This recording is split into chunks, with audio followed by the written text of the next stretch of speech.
చూస్తాడంట, ఏదో గుచ్చుతాడంట, ఇంజక్షన్ ఇస్తా అంటాడు.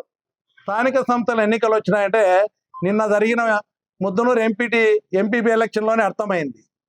నాకు ఎవరు భయపడరు, నేను ఎన్ని ప్రలోభాలను అక్రమ సంపాదనతో కోట్లు పెట్టి కొనుక్కోవాలన్నా ఈరోజు నా నిజస్వరూపం బయటపడింది, ఎవరు రారని చెప్పి స్థానిక సంస్థల ఎన్నికల కోసము చంద్రబాబు నాయుడుతో మాట్లాడొచ్చినాడు 9వ తారీఖు.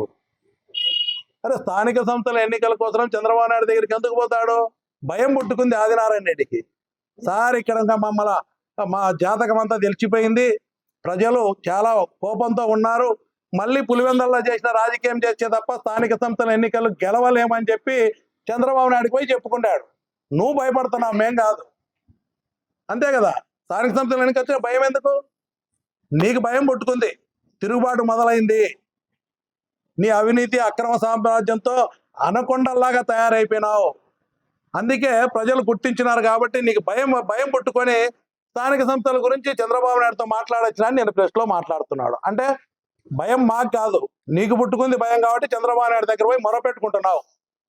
అంటే సార్ మీ సపోర్ట్ ఇవ్వండి, నేను దౌర్జన్యంగా అక్రమ పద్ధతిలో స్థానిక సంస్థల ఎన్నికలు జరిపితే తప్ప మేము ఇప్పుడు బయటపడలేమని. నేను ఒకటే చెప్తున్నా, ప్రతి పంచాయతీ ప్రతి మున్సిపాలిటీలో రాబోయే స్థానిక సంస్థల్లో ఖచ్చితంగా పోటీ పెడతారు వైఎస్ఆర్సీపీ పార్టీ నాయకులు, ధైర్యంగా ఎదుర్కొంటారు. నీ అక్రమ సంపాదనతో కానీ నీ దౌర్జన్యాలకు కానీ భయపడే వాళ్ళు ఎవరు లేరు. ధైర్యంగా ఎదుర్కొంటాము, ఖచ్చితంగా పోటీ పెడతాము. నేను జిల్లా యంత్రాంగానికి కూడా తెలియజేస్తున్నా, ఆదినారాయణ రెడ్డి అంటే అబద్ధం, పొద్దున లేచి అబద్ధాలు తప్ప ఇంకొకటి చెప్పాడు. జిల్లా అధికార యంత్రాంగానికి, కలెక్టర్ గారికి, ఎస్పీ గారికి కూడా తెలియజేస్తా ఉన్నాము, దమ్మలవణికి నియోజకవర్గంలో రేపు జరగబోయే ఎన్నికల్లో ప్రశాంతంగా జరిపేదానికి చూడండి. ఆదినారాయణ రెడ్డి మళ్ళీ పులివెందుల ఎన్నికల్లో పోతానంటున్నాడు. ముందు దమ్మలవడిలో చూడు, నువ్వు పులివెందుల వరకు అవసరంలే, నేను అవసరం లేదంట. నీ ముఖానికి మళ్ళీ జగన్మోహన్ రెడ్డి రావాలా? జగన్మోహన్ రెడ్డి టికెట్ ఇచ్చే నీలాంటి వాళ్లకు రాజకీయ ఎంతో 151 మంది ఎమ్మెల్యేలు, అంతకుముందు నీలాంటి వాళ్ళు 60 రాజకీయ భిక్ష పెట్టిన నీలాగా ఎమ్మెల్యేలు చేసినారు. నువ్వేం చేసినావు? జగన్మోహన్ రెడ్డి గారికి వెన్నుపోటు పొడిచి తెలుగుదేశం పోయినావు. ఆడ నీతి లేని రాజకీయాలు చేసి ఎక్కడ పోయినావు? తెలుగుదేశం పార్టీకి వెన్నుపోటు పొడిచినావు, మళ్ళీ బీజేపీకి పోయినావు. నిన్న జరిగిన ఎన్నికల్లో ఏదో మాకందరికి కూడా ఒక ఇంజక్షన్ ఇస్తా అంట, సూదితో గుచ్చి ఇంజక్షన్ ఇస్తాను, నా కథ తెలుస్తాదని. నువ్వు ఇంజక్షన్ ఇచ్చినావు 2004లో, మీ అన్నకు ఒక ఇంజక్షన్ ఇచ్చినావు. 2024లో మీ అన్న కొడుకు ఒక ఇంజక్షన్ ఇచ్చినావు.